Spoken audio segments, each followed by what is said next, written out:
If you've ever wanted to play blues guitar solos like Eric Clapton, then you're in the right place, because in this video, I'm going to be breaking down exactly how he does that in his recording with the Bluesbreakers of Freddie King's classic, Hideaway.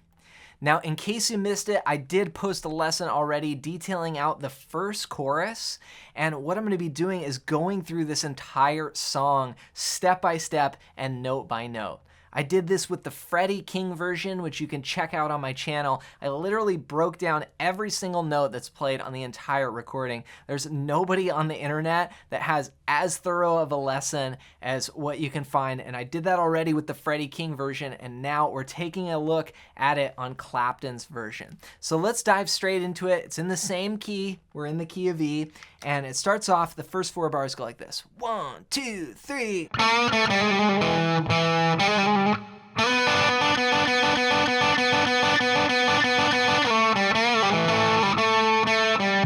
All right, so that's starting off with a bend on the 2nd fret of the 3rd string. Bend that up a whole step, then go to natural, and then Clapton would do this thing all the time, a little trill between the notes G and G sharp. That's the open 3rd string to the 1st fret there, just with my index finger. So, okay, then he goes to the 2nd fret on the 4th string twice, and then back to that trill. Now sometimes it's just like a quick little hammer, and then sometimes it's a trill. And a lot of that depends on how much time he's spending on that little hammer-on or trill part. Now this lick begins on beat 4 as a pickup. We can count 1, 2, 3, and 4, and... Okay, that's the first lick, and it's all based around, it's kind of using 2 things here.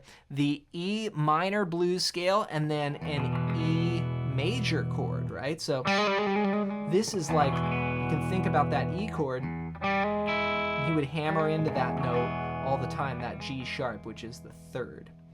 Now, the other part is the minor blues scale, E minor blues scale, which would be...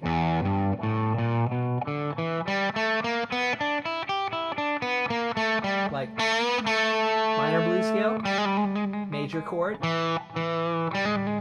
it's a blend there of those 2 sounds. Now, if you need help with learning your blues scales, if you don't know this scale like the back of your hand up and down the neck, then you got to grab my free blues scale PDF guide. And this is going to show you the 5 patterns I use to map it out anywhere on the neck. Just go to johnmcclennan.com/bluescales and grab that now, because it's so important if you want to play in the style of Clapton and you want to play blues solos. Of course, just learn the neck, which is so important to do for any guitar player.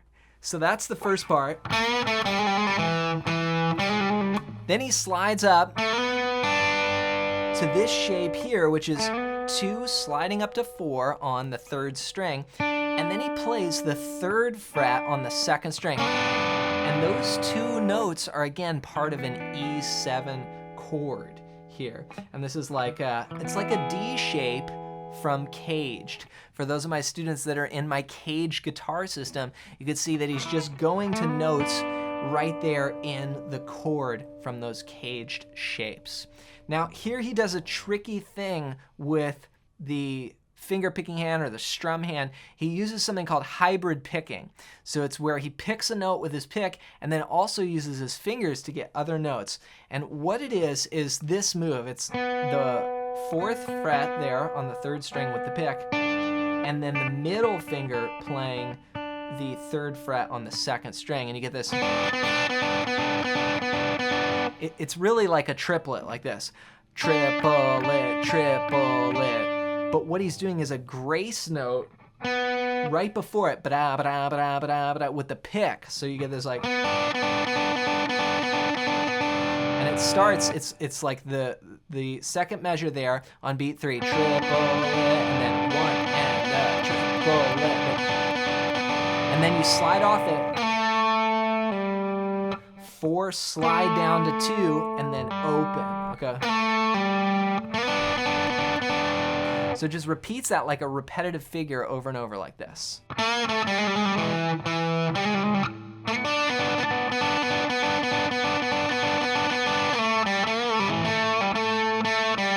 Okay, then getting out of it, as I mentioned, we slide down, play open, and then bend up, and release down to a pull-off to open. So that's the 2nd fret on the 3rd string, bending up, open, and then 2nd fret on the 4th string. Then we go. So da da da da da, 1 and 2, 3 and. So that's 2, pull off to 0, then back to 2, and then 2, 0. And that's over the A chord. So backing up, if I put this entire first 4 bars together, kind of going into bar 5, it's going to sound like this. 1, 2, 3.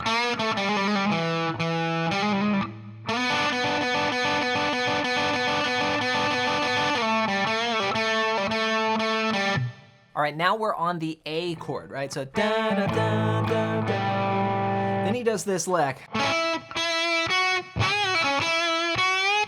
Love that. It's totally a B.B. King sound. And here we're playing over the A, but he goes up to this shape. This is like an A chord here, 7, 5, 5, starting on the 4th string, and he rakes through it just real quick. And then these are almost kind of dead notes, but then the 5 comes through. Just a real quick rake. 1, 2, 3, 4, and that's 5, 5, 7. So rhythmically, 1, 2, 3, 4. Then he goes. Okay, so that's a quick little move here, bending the 7th fret on the 2nd string. Up and down, then pull off to 5. Then play 6 on the 3rd string, back to 5 on the 2nd string. And then it ends with 1 more bend on the 7th fret of the 2nd string. Love that. And again, that's coming out of. Here's your C shape from Caged. Again, I'm thinking about this pattern right there, which gets you an E major pentatonic scale, which is actually a classic sound B.B. King would use and tons of great blues players would use. So off the A. Okay, then we go back to E, and he does this real bluesy lick. Okay, again, sliding 2 into 4 on the 3rd string, then 3, 3. So that's 1, 2, and starts on B2. 1, 2. Okay, we're gonna slide into 4, then 3, 3, then again 3, 3, 3.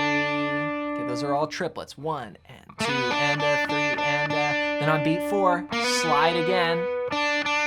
Another triplet. So it's 1, 1 and 2 and 3 and 4 and then we play 2 bars of triplets, just harping on this one note here, the note D on the 3rd fret of the 2nd string. We go. And then up to E. So it's 1 and 2 and 3 and 4 and 1 and 2 and 3 and 4 and 1. And that's all over the turnaround. B, A. He's just.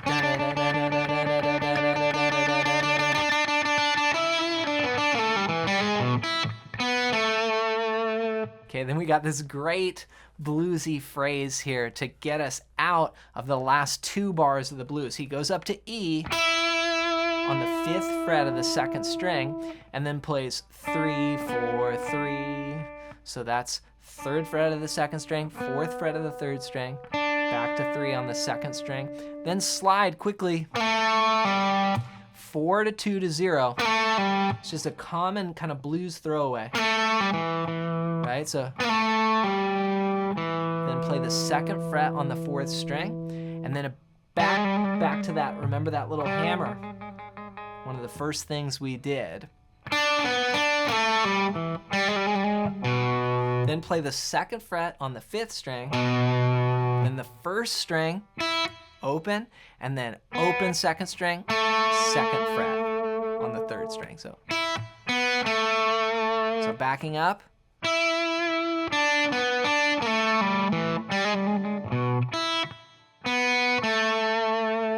1 and a 2 and a 3 and a 4 and 1, 2 and 3. Then you do a little throwaway there, just a slide kind of. You could go from the 12th fret or anywhere just to finish that 12 bars. So let me back up. Here's the last 4 bars of the blues, starting from where we're just harping on that D note. Here's what it sounds like. 3, 4.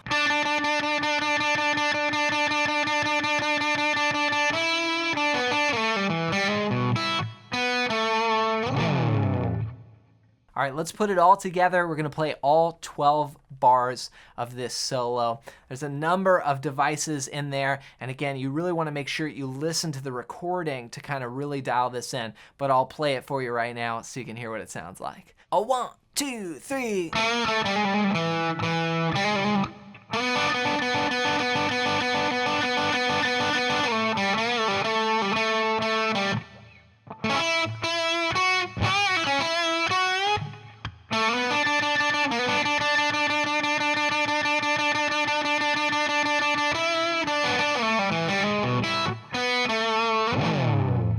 So that's Clapton's solo note for note, and again, he's tying into, I think about it as part of the chord, you know, and using the cage system, and then the other part would be blues scale. So really making sure you know those blues patterns anywhere on the neck. And to help you with this, grab my free blues scale PDF guide. Just go to johnmcclennan.com/blues-scales, and this is going to help you work out these notes so you can start improvising just like Clapton.